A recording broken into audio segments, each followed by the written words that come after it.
Well,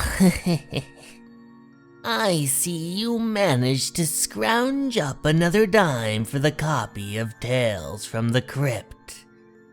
Good. Don't worry, you won't be sorry. You'll get more than your money's worth of chills. I'll see to it. Yes, it's me again, your host in horror, the Crypt Keeper. Welcome once more to my hovel, the Crypt of Terror. For my first offering to curdle your blood, I have chosen one of my best tears of tale from my vast collection of spine tinglers here in the crypt. This is the story of Clyde Franklin, the renowned animal hunter. Remember him? Remember when he disappeared? Well, I found him, or what's left of him. This is his story as he told it to me, in its very words. Clyde sarcastically calls it the trophy. Yes, I'm Clyde Franklin. My story begins one night in my luxurious home. It was the night before I was to leave on another of my hunting expeditions. A reporter from the Morning Globe had dropped in to interview me. I found him waiting for me in the trophy room. He stared at the headlined walls wide-eyed. "Ah, I see you have discovered my trophy room." "Oh, Mr. Franklin, you startled me." I had to keep myself from laughing. The reporter was pale as a ghost. "Don't you like my souvenirs?" They're gruesome. Some of them look so alive." "Oh, come now, sir. These are mementos of my past hunting trips. They're my records of achievement." "How could you? Huh? How could you hunt these poor creatures, kill them, then stuff their heads and hang them here? It's cruel, cruel!" Now, be reasonable, sir. I hunt for the pure sport of it. These are my scores, like touchdowns in football. Surely you can't deny a man his sport. Sport, is it? It's murder. These poor creatures once lived like you or I. You murdered them. I think your interview is at an end, young man. Good evening. Good night. The young reporter stormed out of my trophy room, stamped across the marble hall, whisked his hat off the rack, opened the huge oak door, and slammed it hard. I began to laugh. Poor fool. Ha ha ha ha. What's he so worked up about? After all, they're only animals. The next morning, I was up at dawn. After a hearty breakfast, I packed the last remaining necessities into my station wagon and bid goodbye to my servants. "Goodbye, Jeeves. I'll bring a moose head just for you." "Goodbye, sir. Good luck." My trip this time was to take me up the Alaskan highway in search of caribou, puma, moose, or any other unfortunate animal that might come across my gun sights. After Africa and India, this trip will be tame. Just a few miles out of Prince George, Canada, I made my first camp. There ought to be plenty of moose and caribou in these woods. I'll try my luck bright and early tomorrow morning. The next day, I tracked a moose for 3 hours. Finally, I caught up with him.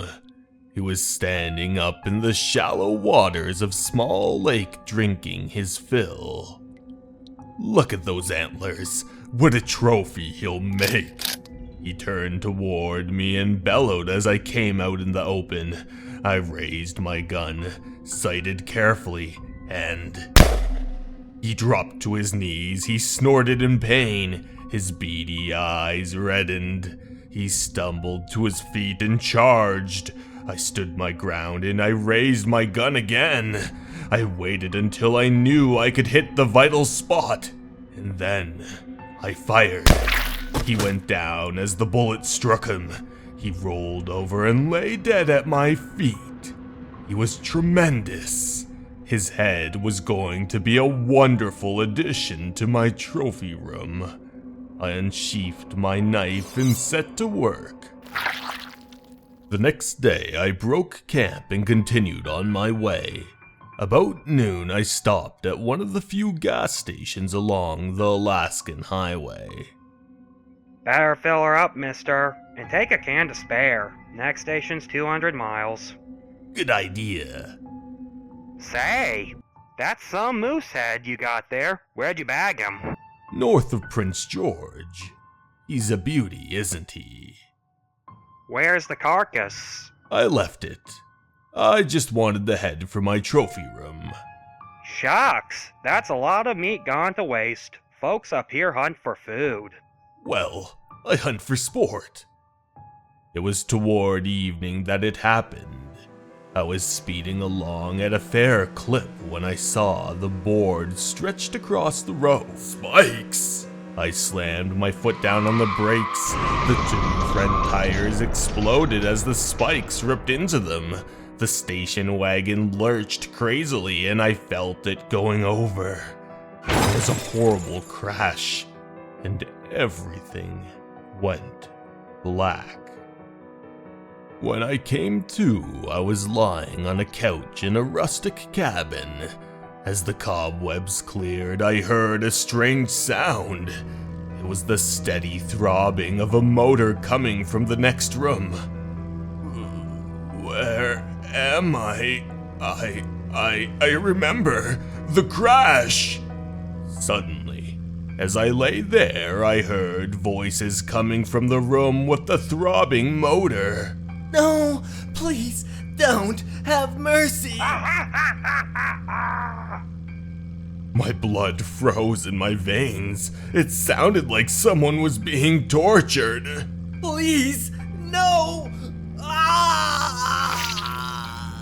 I tried to move and excruciating pain shot through my leg.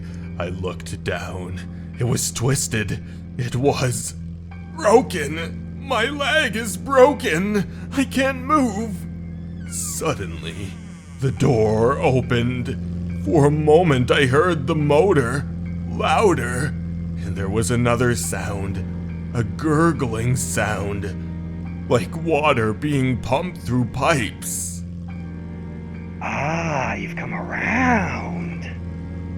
He closed the door, shutting out the sounds. He smiled at me. How do you feel? I was afraid you might have a concussion. Fine, except for my leg. You talk like you know something about medicine. Why couldn't you put my leg in a splint? I'm not interested in your leg. What kind of man are you? Who have you gotten there? It sounds like you're torturing him. You heard? Yes, look, you've got to set my leg or get me to a doctor. You're not going anywhere. You're my prisoner. The spikes, you put them across the road. Exactly. Let us say I bagged you as a hunter bags an animal. What are you going to do with me? He turned and started out the door. You'll see. You'll see. I watched him as he crossed the clearing and entered what appeared to be a woodshed. He was obviously mad. Whoever he had in that room with the ceaselessly throbbing motor was in great pain. I decided to try to reach the door, to see. My leg, it's killing me! With a great deal of effort, I managed to half hop, half drag myself across the room to the door. I flung it open. Why, there's no one here! The room was empty. On a bare, white table was a rather large round box. It looked like a hat box. On the floor, a small motor throbbed. It seemed to be a pump arrangement. From an attached tank, several rubber tubes ran off toward the table. If I heard the motor and it's here, then the person I heard must be here too. Over the table, a bottle hung upside down. It looked like the kind of bottle used to administer plasma. A tube ran from it down to the table. Funny, all the tubes seemed to run under that box.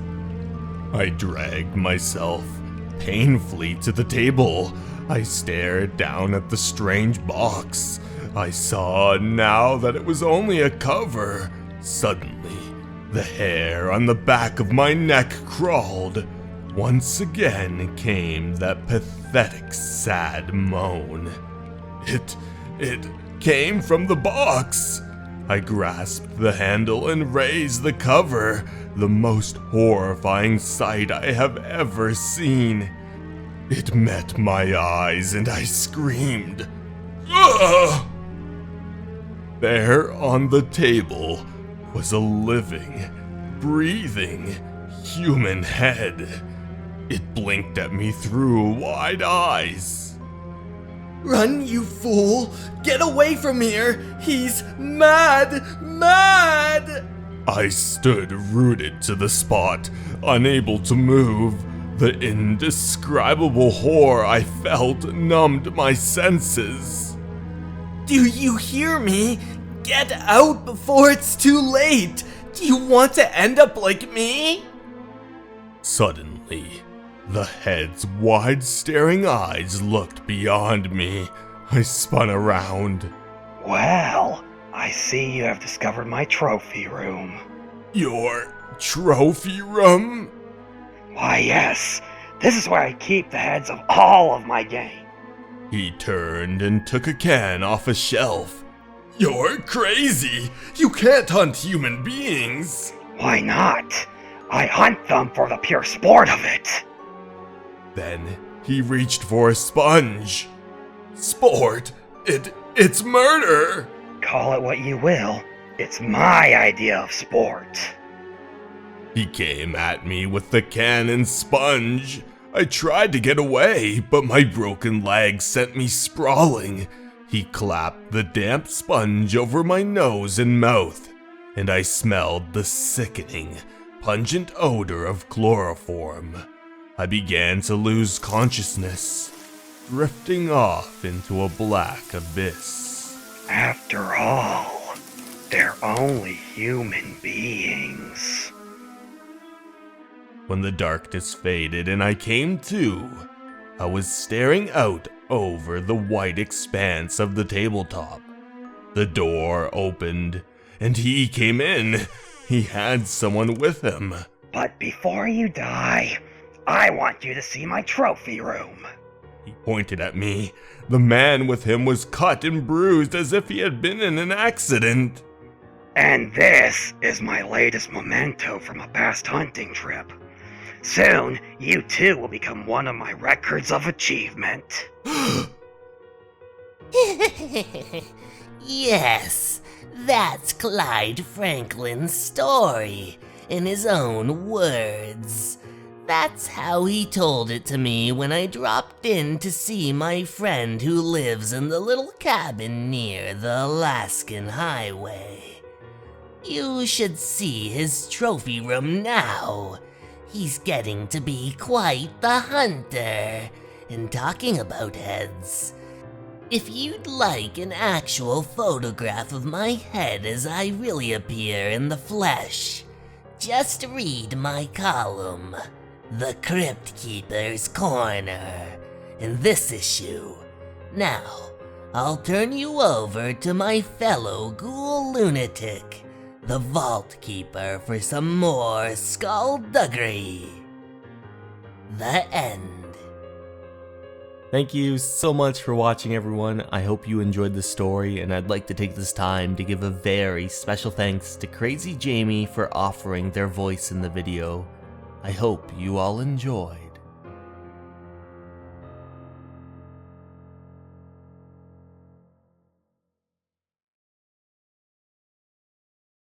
Hey everyone, thank you so much for watching. I'd like to take this time to give a very special thanks to my Patreons and YouTube members. Sarah de Jesus, Moto Surf, Cleo, Dason Animus, Ali Wei, Pteranodon Girl 1, and Myuu. Thank you so much for watching, and remember, you're important and you matter. Have a good night, everyone. Goodbye.